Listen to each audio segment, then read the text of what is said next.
सब प्रशासन का कोई बोल तो। तो यही तो सवाल है कि कई दिन से अभी एक पूछ रहे, कई दिन से कांस्टेंट चल रहा है अपनी जगह पे।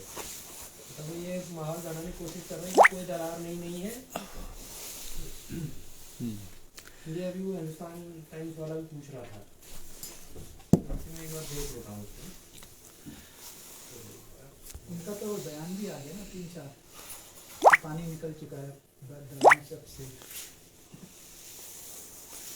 तो ये अपनी देखते हैं सामने की जो बता रहे हैं यहाँ से नहीं बनेगा, जो मैंने पहले भी देखा वही है। 863 है घरों की संख्या दरारों वाले, परिवार 250, व्यक्ति 902।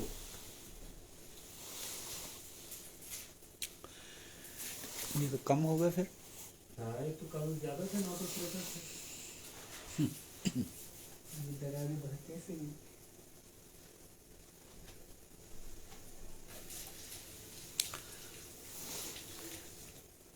कल 905 थे, आज 902 हो गए। नमस्ते किशन रावत जी, नमस्कार मयंक कुमार जी, धन्यवाद संगीता रतुड़ी जी।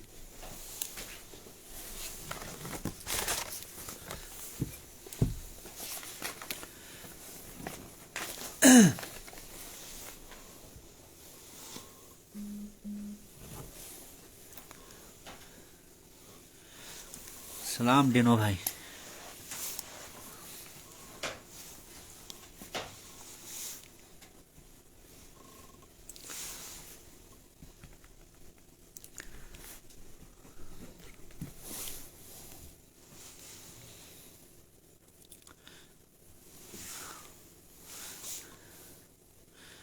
बिल्कुल बिल्कुल, जनता ने ये ठाना है बिल्कुल। राजपूत रावत जी, अजीत भाई,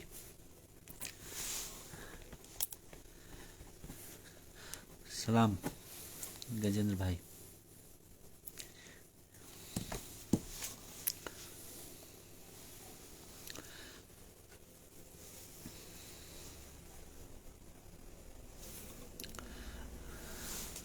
तो साथियों नमस्कार। और आज के वैसे तो अ, इस बातचीत का बहुत सारा हिस्सा आज जोशीमठ में जो इतना बड़ा प्रदर्शन हुआ उसमें बहुत सारी बातें स्पष्ट हो गई। और जोशीमठ की जनता ने, यहाँ के ब्लॉक के लोगों ने, पैनखंडा के लोगों ने, गांव की महिलाओं ने, पुरुषों ने आकर के जोशीमठ में जिस तरह का अभूतपूर्व प्रदर्शन किया है, लोग इसको, तमाम लोग जोशीमठ में इसको ऐतिहासिक प्रदर्शन बता रहे हैं, जिसमें 5 से 6 हज़ार लोगों ने शिरकत की, हिस्सेदारी की है। और उसका वीडियो फुटेज आप सब लोगों ने देखा होगा। और अब तो क्योंकि नेशनल मीडिया तो इसको दिखा नहीं रहा है, जो कि मैं शुरू से कह रहा था कि धीरे धीरे राष्ट्रीय मीडिया इसकी कवरेज से बाहर चला जाएगा, उस पर सरकार का दबाव पड़ेगा, उस पर तमाम अन्य खबरों के दबाव रहेंगे और वो जो है धीरे धीरे भाप की तरह उड़ जाएगा। तो अब वो स्थिति आ गई है जिसकी मैंने आज से 20 दिन पहले भविष्यवाणी की थी। भले मैं कोई भविष्यवक्ता नहीं हूँ, लेकिन हमने लगातार आपदाओं को बहुत नज़दीक से देखा है, देश के स्तर पर भी और स्थानीय स्तर पर भी। हम तो लगातार आपदाओं से घिरे हुए राज्य हैं और ख़ास तौर पर हमारा जिला, हमारा ब्लॉक, तो हम तो आपदाएं लगातार देखते रहे और उसमें हम देखते रहे हैं कि किस तरह से नेशनल मीडिया या राष्ट्रीय मीडिया धीरे धीरे धीरे वो आपदाग्रस्त क्षेत्र से जैसे ही बाहर चला जाता है, तो उसके बाद जो आपदा में घिरे लोग होते हैं उनको अपने आप ही अपने समस्याओं को लेकर के बोलना होता है, लड़ना होता है। तो अब जो है ये हम सबकी ही जिम्मेदारी है, जो जोशीमठ क्षेत्र के लोग हैं या इस पहाड़ के लोग हैं, जिनकी संवेदना, जिनकी संवेदनशीलता यहाँ की समस्याओं को लेकर के है, उनकी जिम्मेदारी है कि अब हम स्वयं ही उस मीडिया का कार्य करें और सरकार पर लगातार दबाव बनाए रखने के लिए अपना जो सोशल मीडिया है इसका ज़्यादा से ज़्यादा इस्तेमाल करें। तो आज जबकि जो है 5 से 6 हज़ार लोग सड़क पर थे, लेकिन आप कहीं इसको जो है खबरों में नहीं देखेंगे, राष्ट्रीय मीडिया इसको कहीं कवर नहीं करेगा। जबकि आज से 20 दिन पहले छोटी से छोटी बात जो है मीडिया का पूरा कवरेज ले रही थी, पूरा मीडिया उसको दिखा रहा था। लेकिन आज जो है इतनी बड़ी घटना हुई है जिसको कि पूरा जोशीमठ कह रहा है कि ऐतिहासिक रैली थी। ऐसी रैली जो है लोगों ने वर्षों से नहीं देखी। और ये जो जोशीमठ के ग्रामीण जनता थी, वो जोशीमठ बचाने के लिए, जोशीमठ की जनता के साथ अपनी एकजुटता जाहिर करने के लिए, उनके साथ उनका कंधा से कंधा मिलाने के लिए एकजुट हुई थी। और आज उसने अपने भावना हमारे साथ प्रकट की है।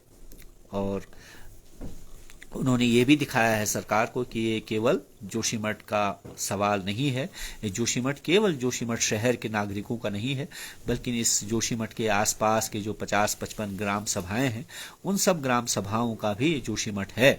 और उस पर उन्होंने उसको बचाने का संकल्प लिया। तो एक भ्रम जरूर आज पूरे दिन भर था इस बात को लेकर के कि क्यों नहीं हम एनटीपीसी का घेराव करने गए, जिसको कि कुछ साथियों ने भी सवाल उठाया। जबकि मैंने अपने भाषण में, वक्तव्य में भी इस बात को कहा कि सुबह से ही हमारे पास इस बात की खबरें थी। और वो खबरें, वो महिलाएं इस बात को बहुत बेहतर तरीके से जानती हैं कि उनको भड़काने के लिए कुछ लोग वहां चले आए थे। और ये जो सरकार सत्ता के जुड़े हुए लोग हैं, जो सरकार सत्ता की पहल पर, उनके कहने पर इस पूरे आंदोलन को खराब करने के लिए, इसको अराजक बना देने के लिए वो पूरी तैयारी आज कर रहे थे। हमने देखा कि कुछ लोग जो है किस तरह से वहां इस बात की तैयारी में थे कि इस पूरे आंदोलन की दिशा को भटकाया जाए। और फिर बाद में हमने पुलिस से भी कहा कि थोड़ा सा इन लोगों को देखा जाए, ये जो है पूरे आंदोलन को भटकाना चाहते हैं और इससे जो है कानून व्यवस्था का मामला बन सकता है। तो इसलिए हमने इस आंदोलन को, इसकी दीर्घता को, यहाँ की जो संवेदनशीलता है, यहाँ लोग जो है अपने विस्थापन, पुनर्वास, अपने भविष्य को लेकर के चिंतित हैं। ऐसे समय में अगर हम लोगों की दिशा भटक जाएगी, हम लोगों का दिशा भटकाव होगा, तो ये जोशीमठ के उन लोगों का, उन परिवारों का नुकसान हो जाएगा जो अपने भविष्य को लेकर के, इस शहर को लेकर के चिंतित हैं। इसलिए कार्यक्रम जो है केवल अपनी ताकत दिखाने का था, शक्ति प्रदर्शन का था, कि जोशीमठ की जनता की एकजुटता दिखाने का था, जो लोगों ने बखूबी दिखाया। बहुत शांतिपूर्ण तरीके से, बहुत अहिंसात्मक तरीके से, बहुत धैर्य के साथ जनता ने जिस तरह से अपने आक्रोश का प्रकटन इस शहर में किया, वो अभूतपूर्व था, बहुत ही बेमिसाल था। और इसके लिए हम जोशीमठ की जनता का, उस ग्रामीण लोगों का, उन ग्रामीण जनता का बहुत बहुत धन्यवाद करते हैं, आभार प्रकट करते हैं कि उन्होंने तमाम आक्रोश के बावजूद, तमाम एनटीपीसी के खिलाफ जो लोगों में गुस्सा है, उस गुस्से को काबू करते हुए और बहुत शांतिपूर्ण तरीके से प्रदर्शन किया। और मैंने कहा आज के पुलिस के जो अफसरान थे उनसे भी कि आपका ये जो पूरा बंदोबस्त था, ये धरा का धरा रह जाता अगर हम लोग दिशा अपनी बदल देते। ये जनता जो है जितने आक्रोश में है, गुस्से में है उस परियोजना के खिलाफ, ये उस परियोजना को नेस्तनाबूद कर देती। लेकिन हम ऐसा चाहते नहीं हैं। हम चाहते हैं कि सरकार जनता के इस आक्रोश को समझे और उस परियोजना को तुरंत वापस ले। और उस परियोजना पर जो हमारी मांग है कि उस परियोजना पर जो उसने जोशीमठ का नुकसान किया है, उस नुकसान की भरपाई करे, उस पर जुर्माना लगे और वो जुर्माने की राशि जोशीमठ की जनता में बांटी जाए। ये हमारी मांग है और इससे हम 1 मिलीमीटर भी पीछे हटने वाले नहीं हैं। हम जब तक ये मांग नहीं मानी जाएगी, इस पर खड़े रहेंगे, अड़े रहेंगे। और आज पूरी जोशीमठ ब्लॉक की जनता ने भी इस मांग के साथ अपना समर्थन व्यक्त किया है। और हमने फिर चेतावनी दी है कि अगर इसके बावजूद सरकार जो है वो सोई रहती है और इस पर कार्यवाही नहीं करती है, और अभी भी अगर वो एनटीपीसी का बचाव करती है, जैसे कि उसके दलाल कर रहे हैं और जैसे प्रशासनिक अधिकारी बिल्कुल गैर जिम्मेदाराना बयान दे रहे हैं। हमारे पास पूरे अध्ययन है, हम कह चुके हैं, हमारे पास पूरे वैज्ञानिक अध्ययन है, पूरे तथ्य हैं जो इस बात को साबित करते हैं कि इस पूरे जोशीमठ की तबाही के लिए अगर कोई जिम्मेदार है तो एनटीपीसी है। तो इसलिए हम कह देना चाहते हैं कि हम अपनी इस मांग से अब 1 मिलीमीटर पीछे हटने को तैयार नहीं है और ये सरकार को करना होगा और ये होके रहेगा, ये हमारा दावा है। क्योंकि अब पूरे जोशीमठ क्षेत्र की जनता इसके खिलाफ खड़ी हो गई है और उठ खड़ी हुई है। और हमने आज फिर ये कहा है कि इसके बावजूद अगर सरकार इस पर नहीं कार्रवाई करती तो फिर आज तो केवल 6,000 लोग सड़क पर उतरे हैं। कल के दिन पूरे जोशीमठ ब्लॉक की जनता 20,000 से ज्यादा लोग सड़क पर आ जाएंगे और सरकार को झुकने पर मजबूर कर देंगे। इससे पहले कि स्थिति अराजक हो, स्थिति नियंत्रण से बाहर हो, सरकार को इस पर कार्यवाही करनी चाहिए।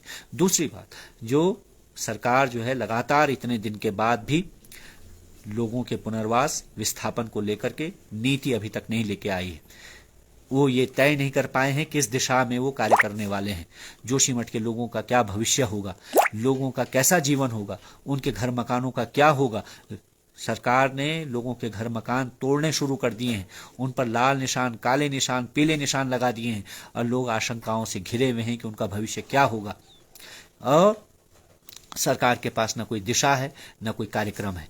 लेकिन इसके बाद बजाय इस पर ध्यान देने के सरकार के प्रशासनिक अधिकारी अजब गजब बयान दे रहे हैं। कभी वो एनटीपीसी के पक्ष में बयान देते हैं, कभी वो बाईपास के पक्ष में बयान देते हैं। आज सुनने में आ रहा है कि उन्होंने मीडिया के खिलाफ ही बयान दे दिया है। कहा जा रहा है कि मीडिया जो है वास्तविक स्थिति से इतर खबरें दे रहा है। जमीन पर जोशीमठ में सब कुछ सामान्य है। आज सुना कि एक सचिव साहब ने ये कहा है।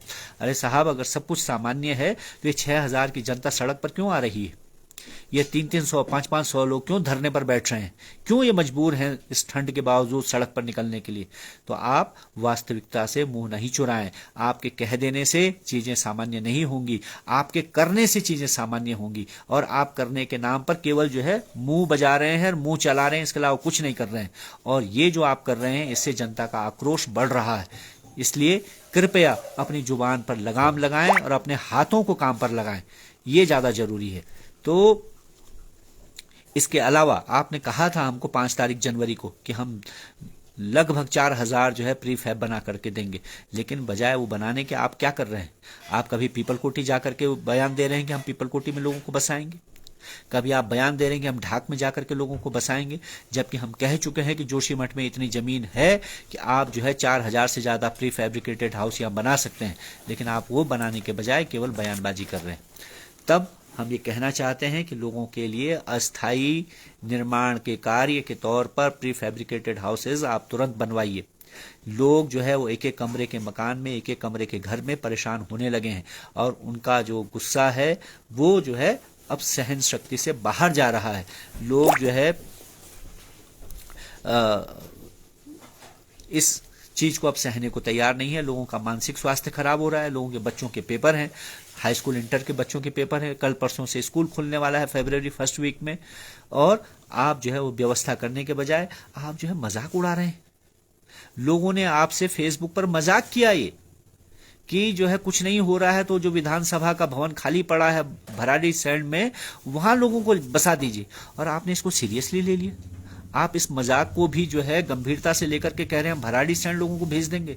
लोगों के स्कूल यहाँ है, बच्चे यहाँ पढ़ रहे हैं, भराड़ी स्टैंड जाके क्या करेंगे उस विधानसभा में? तब तो फिर आप कल के दिन कहेंगे, लोग कहेंगे कि जो है देहरादून की विधानसभा खाली करके वहां बसा दो, तो आप उसको भी मान लेंगे। तो थोड़ा सा गंभीर होइए, संवेदनशील होइए और चीजों को पर्सपेक्टिव में समझने की कोशिश कीजिए। आपदा लगातार बढ़ रही है, आपके कहने से दरारें रुकेंगी नहीं। मैंने कहा था कि साहब ये दरारें जो है बेशर्म हो गई, आपका कहना नहीं मान रही हैं। ये जमीन जो है बेशर्म हो गई है आपके कहे बगैर। आप तो कह रहे हैं रुक जाओ, लेकिन ये नीचे फिर भी धसक रही है। और तो इसलिए इस तरह के बयानबाजी से आप बचिए और वास्तविक स्थिति जो है उसको समझिए, एक्शन में आइए। आप पहले ही बहुत देर कर चुके हैं और बहुत ज्यादा देर करने पर स्थिति नियंत्रण से बाहर हो जाएगी। कहा है उससे आपको सावधान होना चाहिए, चेत जाना चाहिए। और आप जो है लगातार स्थितियों से मुंह चुरा रहे हैं। हम देख रहे हैं पिछले 3 दिन से कोई अपडेट नहीं है। कितने नए मकानों में दरारें आए उसकी कोई संख्या नहीं दी जा रही है, पुरानी संख्या दोहराई जा रही है। बल्कि आज तो हद ये हो गई है कि कल तक जो है ज्यादा लोग थे शिविर में और आज उनकी संख्या कम कर दी गई है। तो समझ में नहीं आ रहा लोग कहाँ चले गए, गायब हो गए। मकानों की संख्या कम हो गई, क्या मकानों ने अपनी दरारें वापस ले ली हैं? या जो प्रभावित घर हैं वो कम कर दिए आपने आंकड़े में, तो क्या वो जो है घर अपने आप ठीक हो गए हैं? तो आपके ऐसा कर देने से चीजें ठीक नहीं होंगी, आपके आंकड़े छुपाने से, आंकड़े दबाने से जो है स्थितियां नहीं बदलेंगी, ये हम कहना चाहते हैं। और कल से हमारा जो आज तो बड़ा प्रदर्शन था, लेकिन हमारा जो धरना है तहसील में वो जारी रहेगा। फिर से जो है वार्ड वाइज हम लोग बैठेंगे और फिर 10-12 दिन बाद जब सारे वार्ड्स का वो हो जाएगा, फिर हम एक बड़े प्रदर्शन की तैयारी करेंगे। और उस समय तक सरकार अगर कोई निर्णय नहीं लेती तो ये प्रदर्शन अब की बार और बड़ा होने वाला है। तो इसलिए इस बात के साथ कि आज के प्रदर्शन से जो हमारी ग्रामीण जनता ने जोशीमठ की जनता के साथ सहयोग दिया है और अपना एकता, अपनी सद्भावना हमारे साथ प्रकट की है, ये सद्भावना बनी रहेगी और सरकार जो है इससे चेतेगी, होश में आएगी, त्वरित गति से कार्यों का निष्पादन करेगी, जनता का सहयोग लेते हुए उसको जो है इस आपदा से निपटने में सहयोग करेगी, हमारा सहयोग भी लेगी। तो इस उम्मीद के साथ आज दिन भर में भी हम सब लोग बहुत सारा कह चुके हैं, लगातार वो लाइव के जरिए, इस सब के जरिए आपने देखा है। तो आप सबका बहुत बहुत धन्यवाद, जोशीमठ की जनता का, यहाँ की ग्रामीण जनता का, बाहर से आए हुए लोगों का जिन्होंने हमारी मदद की और जो लगातार अपना सहयोग, अपनी सद्भावना हमारे साथ बनाए हुए हैं, उन सबका भी बहुत बहुत धन्यवाद, बहुत शुक्रिया, बहुत आभार। नमस्कार।